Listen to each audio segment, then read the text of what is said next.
Lee Iacocca wrote in his book that he saw the Corvair and a light bulb went off, and he said that if Chevrolet could make the Corvair into a Monza, he could make the Falcon into a Mustang.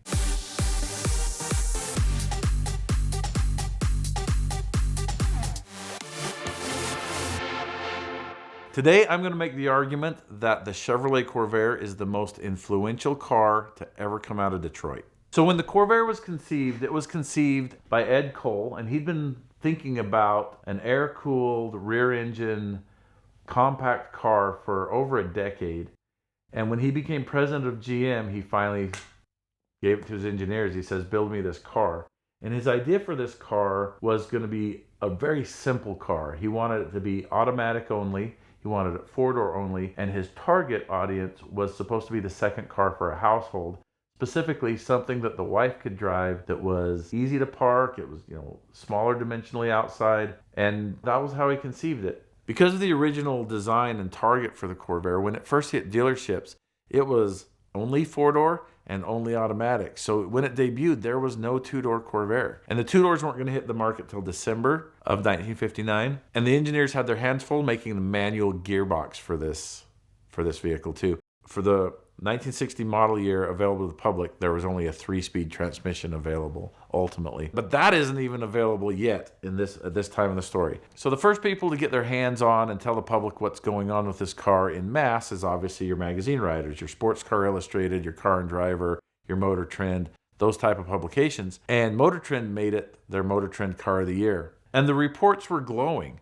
They loved the braking, they loved the handling, they loved the styling. They loved how easy it was to drive. I've got these quotes in my head. One of the auto writers said, the Corvair is the easiest car in the world to just jump in and drive. If you are just standing there next to a car, you will be gone in the Corvair before anybody else gets their door shut and started, because they just fit. And it's interesting that through the early model years, the car writers that wrote about this car, it was always the same complaint: power. Doesn't have enough power. So the Corvair had a 2.3 liter motor in 1966 and 61. They jumped it up to 2.4 liters. But there was competitors with 1.6 liters that would just trim a Corvair in a quarter mile. So GM went to work on this, and they actually brought in Zora Arkus Duntov from Corvette, and they said, help us spice this motor up. So he redesigned the combustion chambers effectively just for higher compression, and then he designed a camshaft for it. And they took the horsepower from 80 horse to 102 horsepower. That was a step in the right direction. Also, GM was playing with a sporty version of the car that they could sell to the auto enthusiast. Say a guy that had a 2-seater sports car, like some European sports car, or maybe even a Porsche.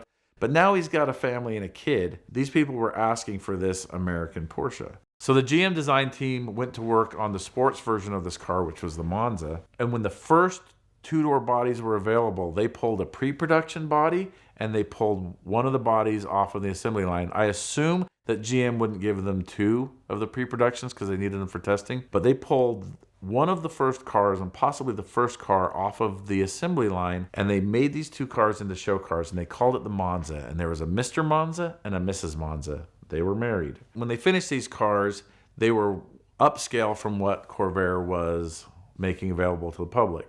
So they had carpet instead of rubber mat. They had bucket seats instead of bench. They had badging that said that it was a Monza, and that was basically it. It was an interior package and an exterior badging, but still the manual transmission hasn't made it out yet. So these were automatic cars.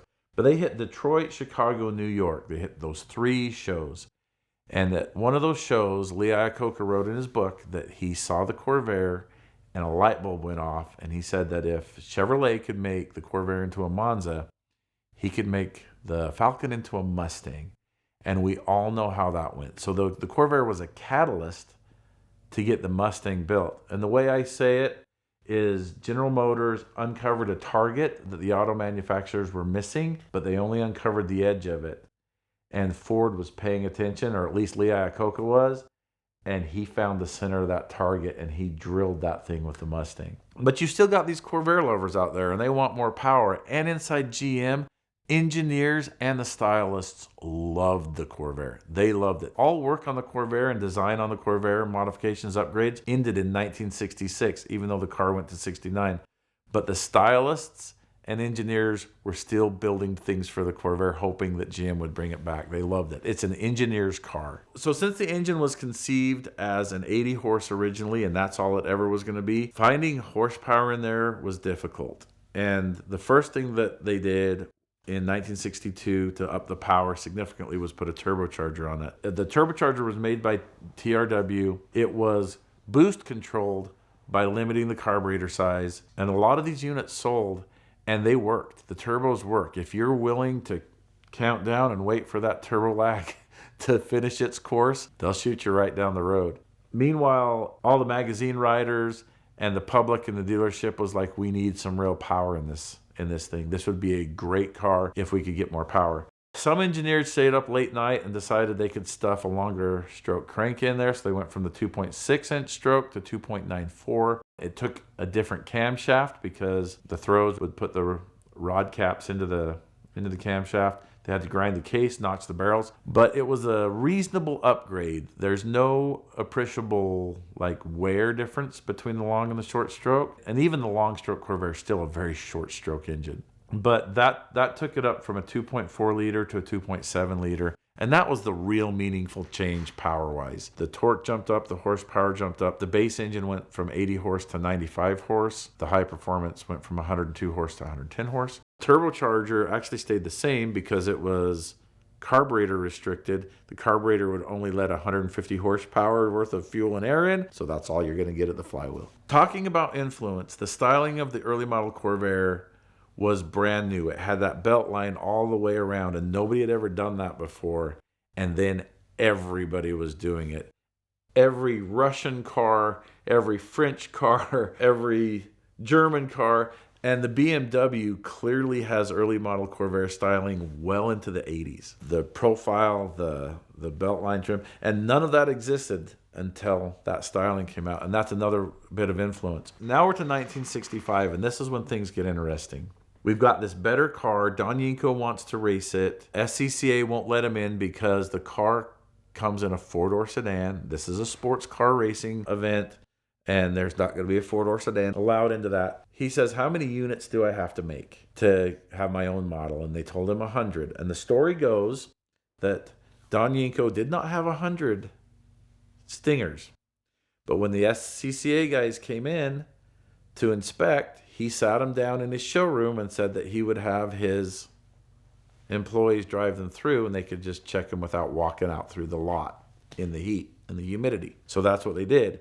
And the story is that the VIN numbers that didn't have cars yet got swapped on the first cars through, and they ran 100 cars through there. The story also goes that the SCCA officials were also wise to this, and as punishment, instead of putting him in Class E, which is what he was requesting to race in, they made him race in Class D, so a class up. I don't know if it's true. It's a great story, and I choose to believe it. Now we had this purpose-built Corvair-based race car, and the Yinko Stingers had a very successful racing career. I've got stories about them. One of them that sticks out in my mind that I just love reading is they were on this race, and they broke a gear set in qualifying. So on the day of the race, they didn't have the right gear set, and so they swapped in the wrong set. They were racing on 389, and all they had was a 327 available. And that Yinko Stinger on the straightaways was demoralizing. It was reaching 130 miles an hour on the straightaways. Wasn't coming out of the corners as fast as they wanted it to, but it didn't matter. It won the race easily that day. And there's a lot of racers. Doug Rowe, I have a poster. Well, I've got it in a book, but I need to get the poster. And it's on a high bank. It's a 60 Corvair just on this high bank. And the caption says, Doug Rowe, way out ahead of the Mustangs and Camaros. He's just by himself on this high bank. So the Corvair has a great racing history, but then something happened, and it was the public assassination of the reputation of the Corvair, and it was done by one book called Unsafe at Any Speed. It was written by Ralph Nader. And Ralph Nader didn't have as much of a bone to pick with the Corvair as he had with GM, but the Corvair was chapter 1. And it was interesting, if you have your Car and Driver or your Sports Car Illustrated magazines and you read all the way up to 1965, glowing reports of the Corvair. They love it. It handles, it brakes, it's amazing. And then Ralph Nader wrote a book and something changed. It was very interesting that the next article was written about the dervish whirlwind of a car, the Corvair. How bad it handled and how it oversteered and how it was a one-car accident, which wasn't actually backed up by any data. It just, the public turned on it. At that point, the Corvair became an orphan. Ralph Nader wrote his book. He took General Motors to court. There was a couple of things going on now that aren't in the Corvair's favor. And there's things being looked into. Crumple zones in cars, seat belts in cars. The Corvair was sitting up there as Exhibit A, why all these things are getting talked about. 5-mile-an-hour bumpers, 80-mile-an-hour speedometers, anti-glare surfaces on windshield wipers and steering wheels. All of these things that started to make cars more safe was started right here. Like the Corvair was ground zero. And it's not because the Corvair was unsafe compared to anything else. And actually, the Corvair was exonerated later. So Ralph Nader's got GM in court. GM makes some bad decisions and tries to buy him off. There's rumors about how they tried to buy him off. I don't know if they're true or not, so I won't mention them. But it is a fact they tried to buy him off. He wasn't going to have it, so he continued his suit against GM. So this lawsuit also brought about the National Highway Traffic and Safety Division, which is oversight of how vehicles are made and if they're safe. And their first order of business was to find out if the Corvair was dangerous or safe. And they did a very thorough investigation. So General Motors has to defend this car in court. The Mustang is absolutely slaughtering their sales. They're planning on making the Camaro. The Corvair is now a problem that needs to be solved. And the way they solved it was they handed everybody that had bought a Corvair a bumper sticker that said, "I love my Corvair." That's how they fixed it. They knew they were launching the Camaro in '67, which was the answer to the Mustang. And they didn't want the high horsepower Corvairs competing with the Camaro. So they cut the turbocharged engine in '66. They also cut the 140. They stopped all research and development. '66 was supposed to be the last year for the Corvair. But when Ralph Nader wrote his book, GM didn't want to make it look like they were knuckling to pressure. They didn't want what would look like an admission of guilt of building a bad car. So they kept it on with no improvements or upgrades other than safety and emissions for '67, '68, and '69. And they did get little incremental upgrades, but the '69 Corvair was the only GM car that didn't have a column ignition. They were just like, we're done. We're done. We're not working on this car anymore. So '69 was the last year for the Corvair. Meanwhile, the investigation is still being conducted by the Safety Division, the National Highway Traffic and Safety Division. They didn't wrap up their investigation until 1973, which is 4 years after the Corvair was no longer available for purchase. So back when the bad publicity started, it was on the front page. It was the whole front page. Unsafe at any speed, Chevrolet Corvair, General Motors negligence.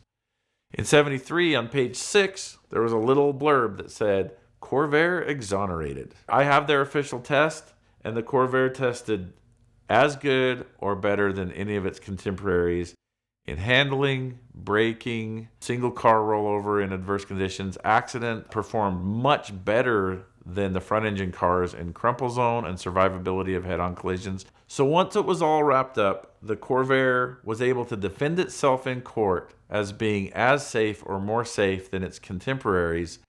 And as far as I know, it's the only car that you can say that about. So when somebody says the Corvair is unsafe at any speed, you can hit them back with this very weak argument. No, it's not. So in my opinion, it was a great car that caused a great big fluff. It also influenced styling across the globe, and it definitely influenced how safe cars are today. It got that ball rolling. It made it so we can drive our cars while texting and get in horrible accidents and survive them. This month of VINwiki content is brought to you by Premier Financial Services, and they are the perfect partner in your journey to own your dream car because their Simple Lease is the most powerful tool in the world of exotic car financing. You'll get all the benefits of a leasing structure like lower payments and better tax treatment, along with everything we love about a normal exotic car loan where you can trade in and out at any time, always know where you stand thanks to their amortization table, and accumulate equity for whenever you're finished and ready for the next car. And Premier is great because they're wholly owned and backed by First Financial Bank, which means they have more buying power than any other exotic car bank or collector car bank in the United States, and their customer service is unmatched. Also, rates are lower than they have been in a very, very long time, so it's never been a better time to reach out to Premier, talk to their representatives, learn what you can pre-qualify for, and let them help you own the car of your dreams with Premier Financial Services.